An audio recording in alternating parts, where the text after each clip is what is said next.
Hospitality is huge in that part of the world, and so oh my god, it's too much. Well, I was waiting for you to finish and I couldn't, and I was literally tearing up. I had something in my throat. So you just get emotional, like what are we talking about? Do you feel something? Hospitality is just, I need to have a drink. Okay. Oh my god.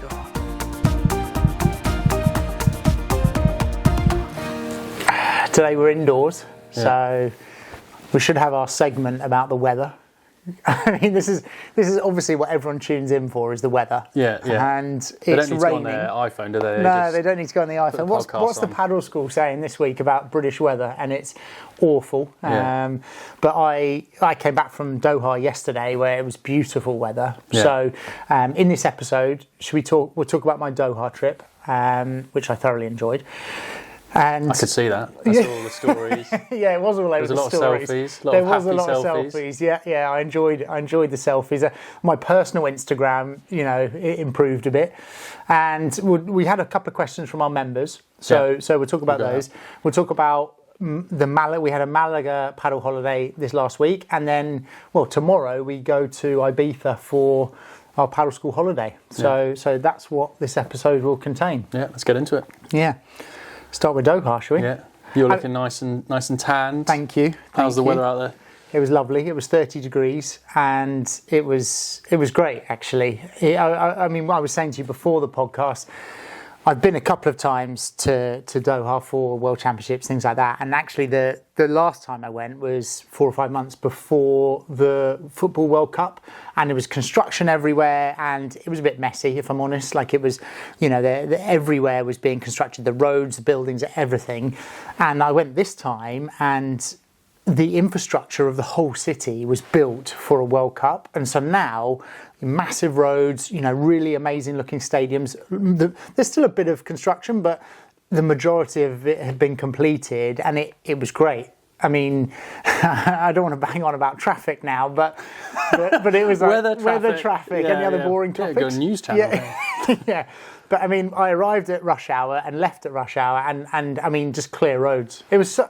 But you've got a pet hate for traffic. I hate traffic. I hate it, and it was one of those. When going back to Dubai last time, I was amazed at the amount of traffic. What would normally take 15 minutes took 45 minutes. And how's the coffee out there? Was the coffee okay? The coffee was good. Okay. Yeah, that's another pet hate. Just so we're covering them. Pet hate, traffic and coffee. Yeah. So if you're going to invite us to any clinics, make sure that there's good traffic and good coffee. Yeah.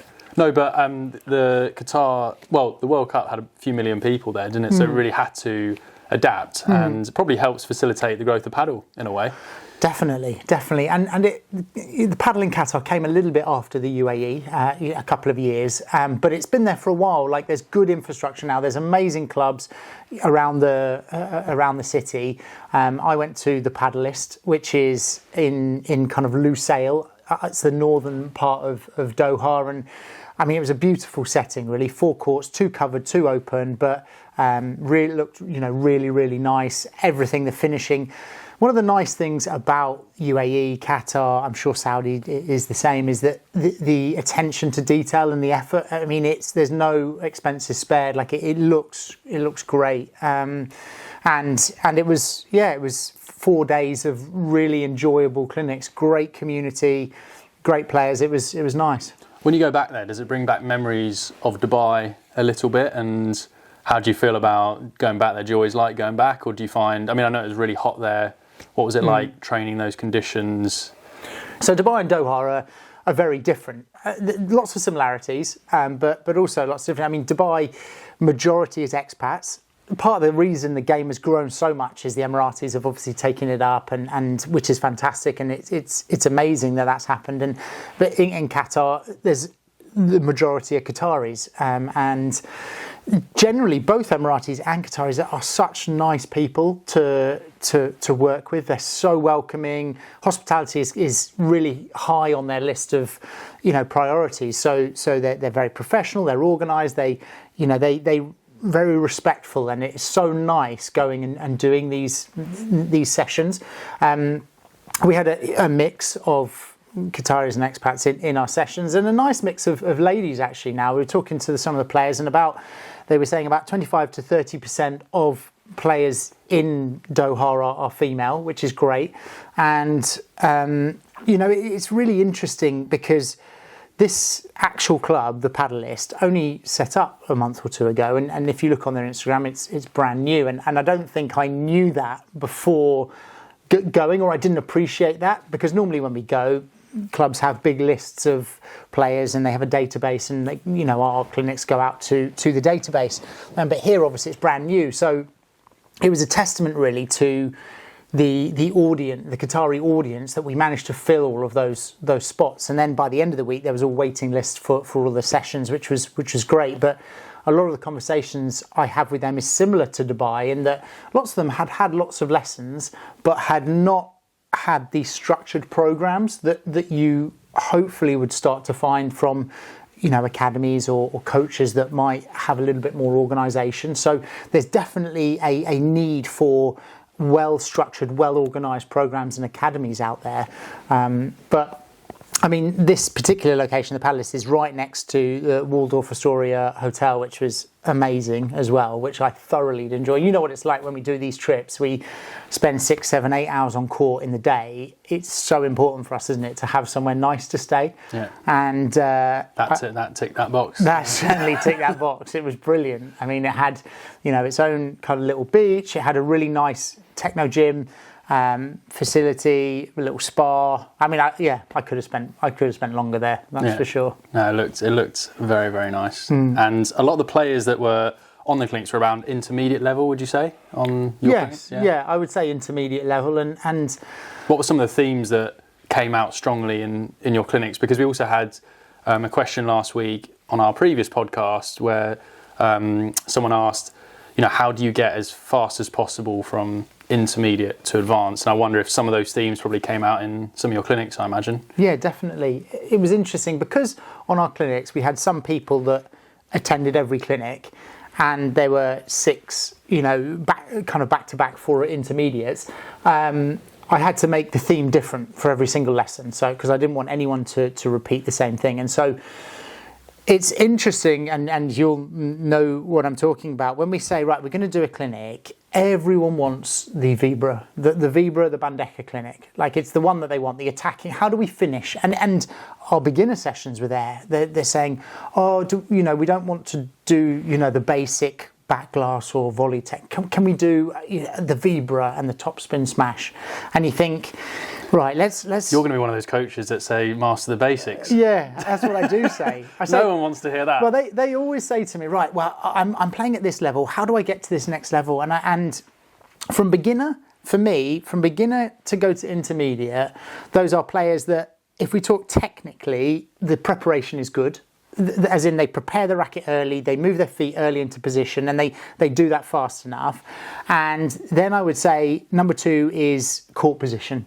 If they get those 2 things, that court position being tactical, obviously, so one technical, one tactical, they get those 2 things from beginner, they will very quickly or will be able to compete at intermediate. But that's almost always the problem technically, isn't it? It's preparation, and always the problem tactically at beginners is court position. And then I think we had some intermediate that I would say were low intermediate, and then going up to high intermediate. And I think if we look at how you could get from low intermediate to high intermediate, there is technical work that needs doing, and it's just simplification. I say everyone, that's a bit of a sweeping statement, but players complicate it. They complicate their bandeja, or they complicate playing with the return or the double glass. They take extra steps. They have a wristy swing, and it ends up making mistakes and being inconsistent. And that would be my technical tip. And then my tactical tip would be shot choice, choosing the right shots. Don't go for high risk. How often do we see it where at intermediate level, where the ball will come and the player's gone for an angle to the fence, or they've tried to hit an outright passing shot winner. And so those would be my tips, how to go up a level. And yes, that was a very common theme in those clinics. It's interesting, isn't it? Because even at the highest levels, we've both trained with professional players as well. And you think, what's the difference between, say, our level and those guys that are, 1-200 in the world in padel? And actually, I wouldn't say it's the basics, but it still goes back to they just are able to do the fundamentals better than we are. You know, the depth of their lob is a bit deeper, or their volleys stay a little bit lower. It's not like suddenly those top guys are hitting like unbelievable vibras, or every overhead is going out the court. It's actually this whole idea of keeping on improving the fundamentals goes on throughout the whole game, doesn't it? And I think that's why it's so interesting when you come from tennis, because if you look at the difference between your level in tennis, say 350 and 1,000, its technique does play a factor, and power, and those are contributing factors into how effective your game, the serve, you know, the effectiveness of your serve. Whereas in paddle, wherever you're at, and even at the top level, it's really consistent precision. Yeah.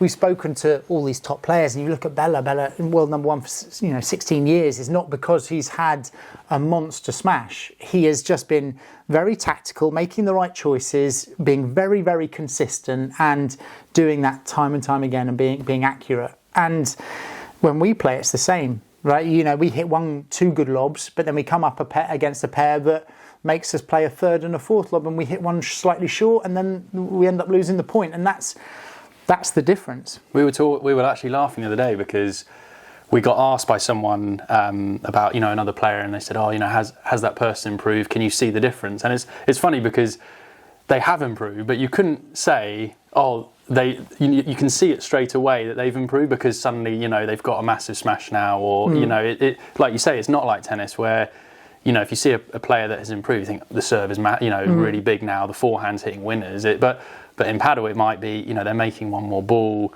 their lob is a little bit deeper, they're using the tactics a bit smarter. Yeah, one thing I think when we have our member, like when we do the video analysis with our members, or even on our paddle holidays, for me the bit that these players come away with that I'm happy about is their understanding of the game, that they know what they should be doing, and they are getting that bit closer to executing that. Whereas I feel, and it's simplified, I feel like so many people come to our sessions a bit confused as to what they should be doing, when they should be doing it, how etc.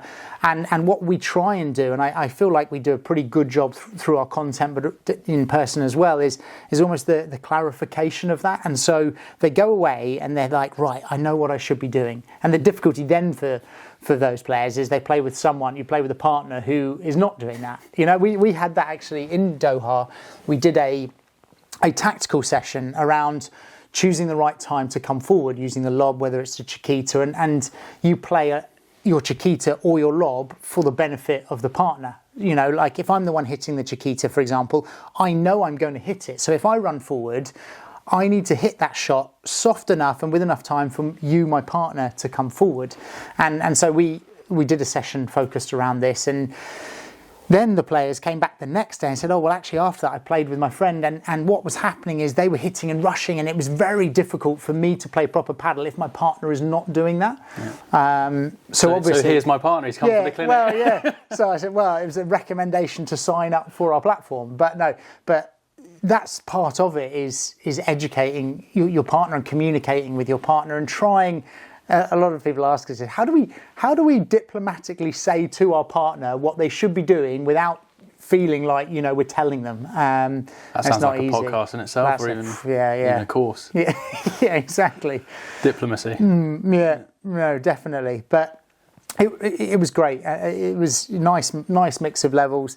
Tough coaching sometimes. You know what it's like when we have 8 players across 2 courts and the level is mixed. It's not easy coaching, because you have to challenge everyone and make sure you're setting an exercise where some players are challenged, and this goes into a little bit of coach training, coach education, etc. But sometimes they are tough clinics to find an exercise that can be adapted to everyone, or make sure everyone can adapt. But all in all, it was a really nice few days. I really enjoyed the team at the Padelists. They were super organised, great to work with, and hopefully, we'll be going back.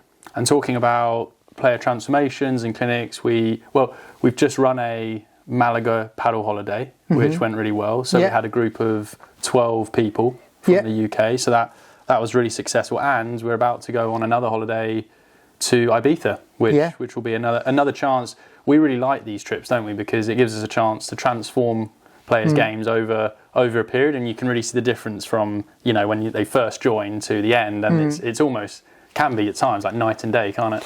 Well, it's brilliant because we get them for a longer period of time. So when we do this, like Ibiza, we leave tomorrow and we've got 2 hours in the morning, 2 hours in the afternoon, usually. I mean, that's generally the setup. And so we can really keep a concentrated effort on these players.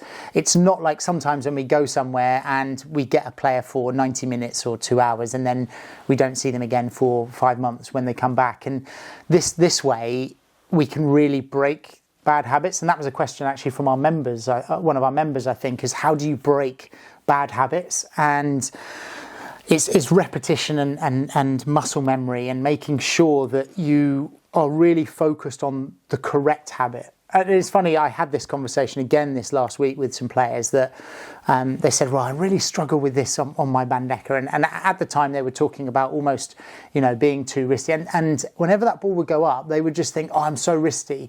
And they were focused on their bad habit as opposed to what I should be doing and what a good habit looks like. And that's what we do on these days is we get everyone together, we set the sessions up, they're obviously themed like all of our trainings, but we individualize each bit of it and we focus on, right, you're at this part of your game, let's improve this level, and we know half of the players that are going on this one because they've come on previous holidays and they've come back, which is amazing, and half of them will be new, and I'm hoping we'll make that same impact with them. Yeah, it's going to be a nice trip, nice to get out.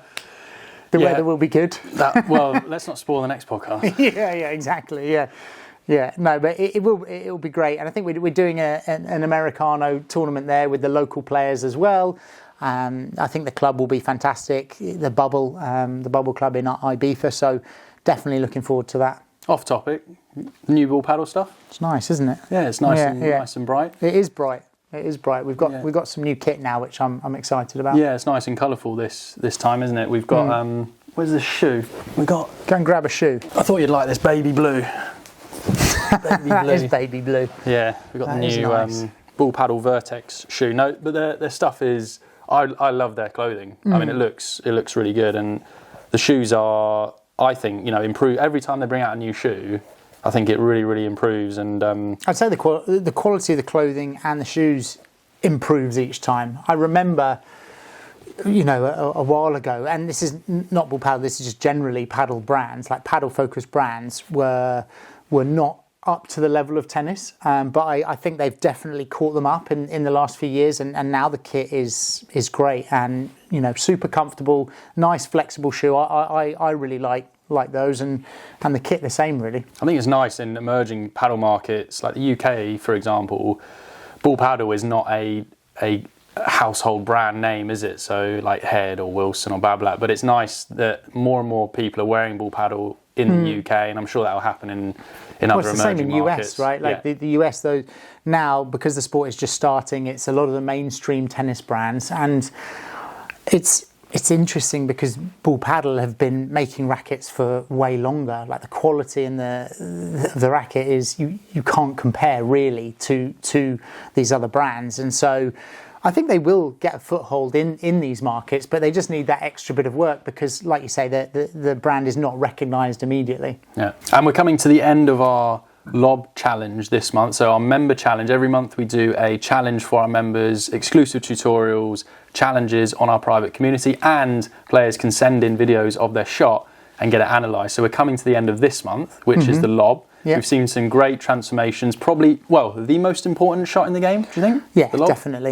definitely. And if you speak to all the pros, it is as well. And I feel like the moment or the time I started using that lob more effectively, my game immediately improved. So, by the time this podcast is live, we will probably be in the last couple of days of it. And then next month, we are going to do defending from the back as our theme. And I've already recorded a lot of that content. It's going to be talking about defending with the back glass, the side glass, the double glass, and the technique around that, the tactics around that, but also the mental side of that, of being patient and waiting for the right ball and choosing where to play and how to play it. So I think that will be a very popular challenge. Defence is more important than attack in paddle? Yeah, you and me would say that, right? Particularly as tennis players. It's funny, everyone knows that the objective of paddle is to get to net, and we've done videos on this in the past, but the objective is to get to the net, but don't rush to get to the net. Get to net with your own time in a way that is not putting yourselves under pressure, you and your partner. And so, yeah, I think when you can get really comfortable defending at the back, you are suddenly no longer in a rush. Like you and I, especially when we started, most of the time we would rush to net because we didn't want to be defending that back corner, right? Like it's a bit of a phobia for tennis players. But once you get comfortable with that, suddenly you're choosing in your own time when to come forward, and it just gives you so many more options. I really like the focus on the mindset shift, because I think for a lot of players in emerging countries, if you've come from other sports like tennis, that mindset shift of understanding that, like we've just said, defence is more important than attack in paddle. It's a real shift to make, and I think for a lot of players, for example, in Spain, if you've grown up playing the sport, you don't have to necessarily make that shift. But I think for a lot of emerging countries and paddle players, they do need to make that shift, and it's really important to make that change. I know I found it really difficult to stop that instinct of wanting to attack and win the point, particularly in tight moments in a match. So I really think that's such a big part of it, isn't it? That mindset. And I think so much of it, like this is one of the areas that I feel is so important for people to get lessons, because really you and I improve that by having someone on that diagonal at net, just give you repetition, ball after ball. Because in a game, it's a bit like practicing your bandeja or your vibra. You get one of those opportunities every 3 or 4 points, so you don't get the regularity and the repetition. And I think this is where some coaching for the technique, but also some actual training practice can really make a massive difference. Whether you use a ball machine, which is one option, and that's quite good because you get great repetition, or you have some coaching lessons, I think it's super valuable to do that early on. And I remember just popped a video in the platform actually today on this subject of defending in the corner, and it's exactly what we said. It's about repetition, and we've also got a drill library on our platform from basic to advanced that helps players know exactly what drills they can do to defend in that corner. So yeah, I think it's all about repetition and drilling, isn't it? Yeah, definitely. And actually, that particular video, we watched that this morning, and it was exactly what I was talking about, going from beginner to intermediate in terms of court position and preparation, and what works at beginner level does not work at intermediate level because of things like court position. So if you're not a member, sign up and go and check out that video, because it is interesting. A lot of the players that post these videos, I know so many others get benefit because they also have those same difficulties, those same struggles with their game. So it's a great tool to, in a way, educate all of the players, even if it's only one player that's sent in their videos. Yeah, and in May we're going to be helping players become solid defenders from the back of the court. That will be the goal, isn't it? That is our goal. Yeah, and Sandy, we'll check in. We'll have another podcast next week. We should do this from Ibiza in the sun. Oh, okay. Yeah, that is true, actually. Yeah. Let's not wait till we come back here again and we're indoor. Let's get in the sun. Let's do another podcast. People, they won't ever say this, but they do want to know, the weather situation where we are. Yeah, have a nice coffee. Are you expecting what you're? I don't know. You don't hold high hopes for it, do you? No. It's geographical. It is geographical. Yeah, definitely. I look up roasteries, coffee roasteries, and then I'll make our decision on which clubs we go to from there. Yeah, that's what I've got to deal with, everyone. Yeah. But let us know down in the comments if there's other topics that you would like us to discuss in this podcast, and we will keep you updated with what's going on at our end. We'll see you on the next one.